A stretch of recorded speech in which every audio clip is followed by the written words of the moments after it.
Welcome to McPlum, simple solutions served daily. You're starting the pairing now.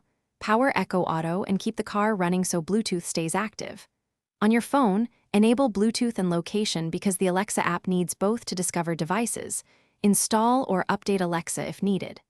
Open the Alexa app, go to Devices, pick Echo and Alexa, and choose Add Device, then Echo Auto. Once done, the app will search. Make sure your phone is within a couple of feet of the Echo Auto unit to speed discovery. You'll now pair Bluetooth. Follow the Alexa app prompts to put Echo Auto into pairing mode. The unit's LED will indicate readiness. On your phone, select Echo Auto from the Bluetooth device list and accept any pairing code prompts so both devices trust each other.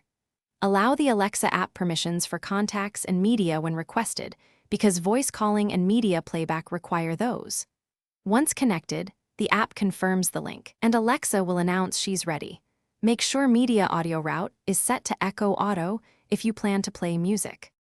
Finish by testing. Say an Alexa command and play audio to confirm the phone route's sound to Echo Auto.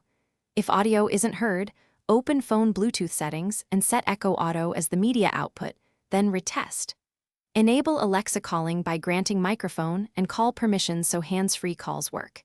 If things go wrong, reboot the Echo Auto and restart your phone, then immediately retry pairing within 5 minutes. This clears temporary Bluetooth caches and usually resolves discovery or permission conflicts. Thanks for watching. Stay juicy and subscribe.